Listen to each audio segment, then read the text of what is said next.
Bonjour. Une fois encore, je vais présenter un livre que je trouve très beau, très touchant. Et je vais pas m'éterniser, voilà. Donc c'est d'un auteur qui... Alors en fait, c'est sa femme qui l'a écrit, qui s'appelle Caroline Banclair. Lui s'appelle Björn Natthiko Lindeblad, le moine de la forêt. Donc, sous-titre « Je peux me tromper » et autres sagesse de ma vie de moine, aux éditions Ambre. Alors, 4e de couve. Qu'est-ce qui nous aide à vivre une vie plus libre? Comment pouvons-nous insuffler confiance et espérance dans notre existence? Et que faire pour percevoir la vie plus comme une main ouverte et non comme un poing fermé?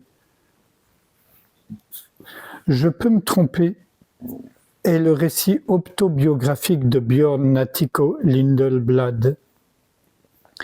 Il abandonne une brillante carrière d'économiste pour devenir moine de la forêt bouddhiste, branche de la tradition thaïlandaise. Il revient en Suède après 17 ans passés au monastère. Désorienté, démuni, sans travail, il tombe en dépression. Mais fort de ses expériences passées et avec le soutien de ses proches, il reprend sa vie en main et est aujourd'hui un maître spirituel et un conférencier apprécié. En 2018, Björn apprend qu'il est atteint de la maladie de Charcot, et c'est là, maladie incurable. Dans « Je peux me tromper », il parle avec chaleur, humour et profondeur de ses propres faiblesses, de ce que la vie lui a appris et ce qui paraît être le plus important quand la fin approche. Alors, en 2022, à l'âge de 61 ans, il a décidé de s'euthanasier lui-même, mais au préalable, l'année d'avant, pour ses 60 ans, il avait rassemblé 300 personnes de sa famille, des amis, et il avait fait une très belle fête ou cérémonie, et où il avait annoncé à tous, non pas qu'il allait mettre fin à ses jours, mais que c'était sans doute la dernière fois que la plupart d'entre eux le verraient.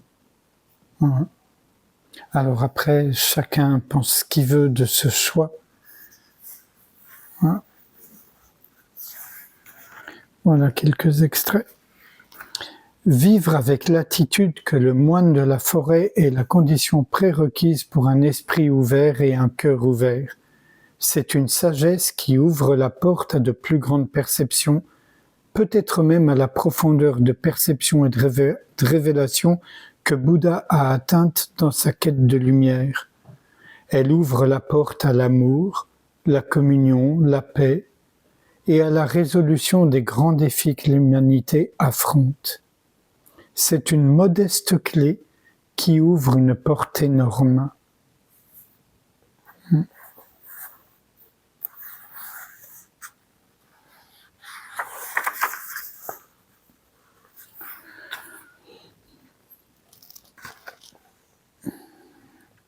Donc là, il parle de son entraînement de moine. Ce que je retiens de plus précieux de mon entraînement spirituel à temps plein 17 années durant est que je ne crois plus à tout ce que je pense. Voici ma super force.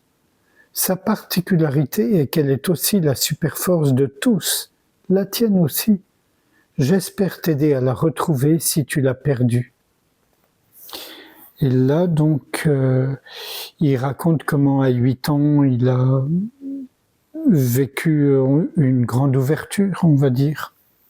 Voilà. Et donc, tout est parfaitement calme. Le grille-pain chromé sur le rebord de la fenêtre est si beau que j'en perds le souffle.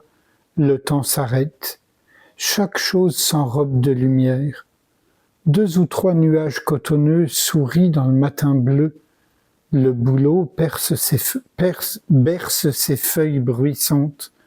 Je rencontre la beauté où que je porte mon regard. Je ne pouvais pas exprimer cette expérience en mots alors, mais je veux tenter de la définir maintenant. C'était comme si tout chuchotait « Bienvenue à la maison ». Après, là, quelque chose que je partage avec lui, donc en suédois, il y a la même mauvaise traduction qu'en français avec le mot mindfulness, qu'on a traduit par pleine conscience, ce qui est une aberration et une horreur. Mais comme m'a dit mon ami José Leroy, on ne peut plus faire marche arrière du fait que c'est vraiment passé dans le langage courant. Mais c'est une abomination, on aurait dû parler de présence ou de... Surtout pas de pleine conscience. Bref, mindfulness, c'est l'attention, l'apostrophe, c'est la vigilance. Donc voilà ce que dit Bjorn. Je n'ai jamais été trop à l'aise avec le mot mindfulness. Mon esprit ne semble pas complet si je ne suis pas vraiment présent. Plutôt comme une vaste chambre vide et accueillante, avec de la place pour tout. Je partage complètement ce qu'il dit. La présence consciente dit-on en suédois. Ça paraît compliqué et tendu. Voici pourquoi je souhaiterais introduire un nouveau mot dans la langue suédoise, la présence dans la durée.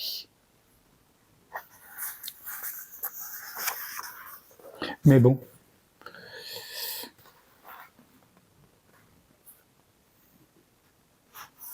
Le moine thaïlandais Ajahn Chah, sur lequel j'ai fait plusieurs vidéos, maître de la tradition dans laquelle j'ai vécu, a dit « Il y a des gens qui vivent toute une vie sans avoir vraiment ressenti une seule respiration. Quelle infinie tristesse !»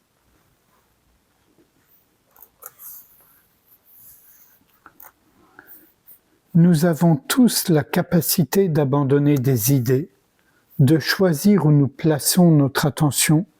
Combien de temps nous laissons notre attention être dans ce qui ne nous fait pas de bien? Toi aussi, il suffit parfois de s'exercer un peu.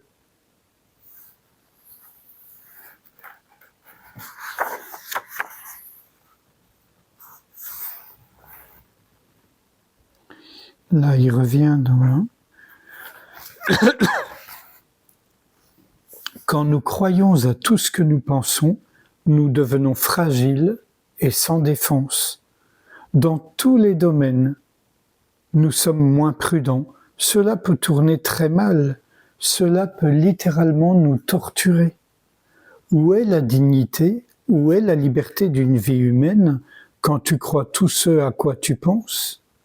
Surtout en constatant que presque toutes nos pensées sont automatiques. Nous sommes des créatures conditionnées. Nous sommes programmés par notre éducation, par notre vécu, par notre expérience, par notre culture et notre existence et par les déclarations de notre entourage. Nos pensées ne sont pas librement choisies. Nous n'avons pas décidé comment elles devraient être.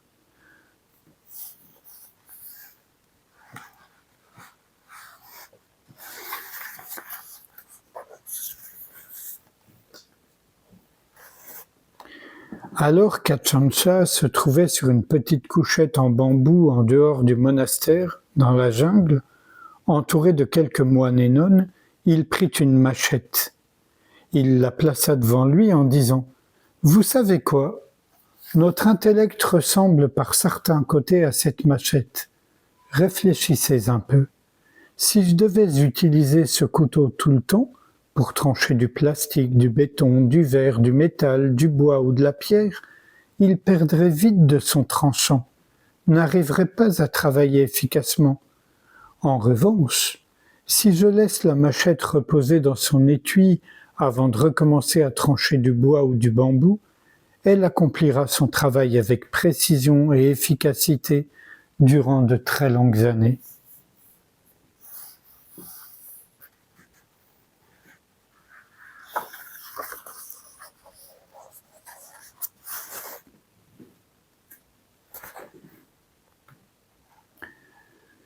Le savoir est fier de tout ce qu'il sait, la sagesse est humble devant tout ce qu'elle ne sait pas.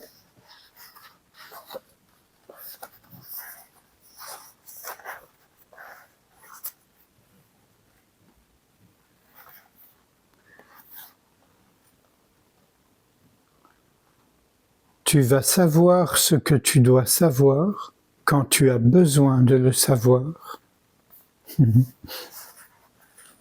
Ça peut sembler New Age, ça l'est franchement pas. C'est vraiment le fruit de l'observation, de l'expérience vécue.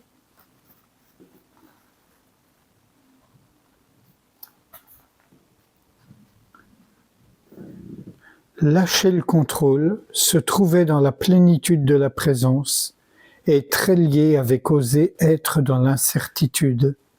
Une position difficile à accepter pour la plupart d'entre nous. L'être humain est si enclin à vouloir savoir. C'est naturel et nous avons tous ce besoin. Quand nous ne savons pas, quand tout est incertain, nous sommes vite apeurés et inflexibles.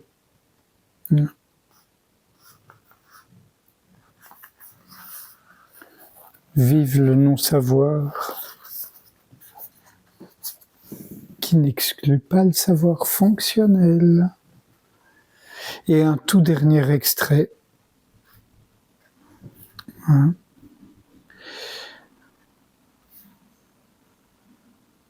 Alors, c'est là.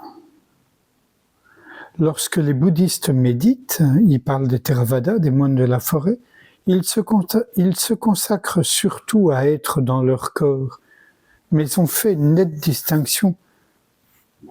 Nous ne sommes pas un corps, nous avons un corps.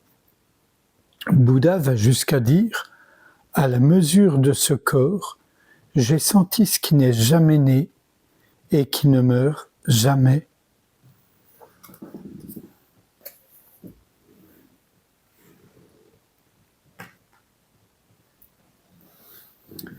Cette dernière phrase, je l'ai souvent partagée pendant les 30 ans où je conduisais des stages, où il y avait régulièrement des gens avec des maladies, des pathologies, des douleurs, des souffrances, etc.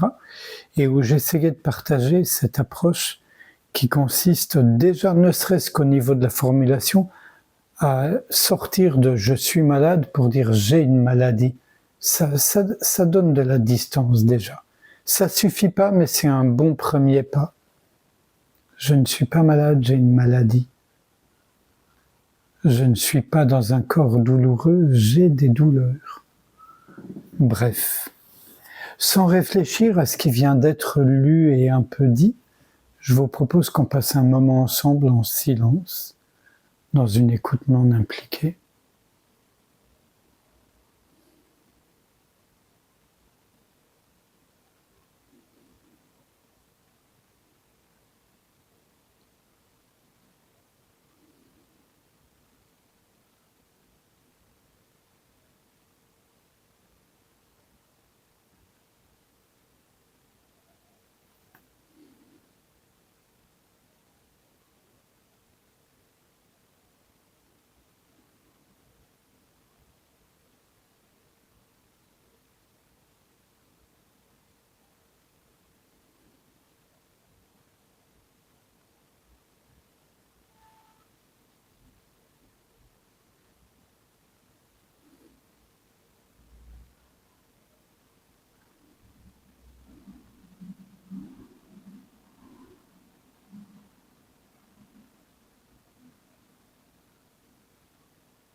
Je vous remercie. À bientôt.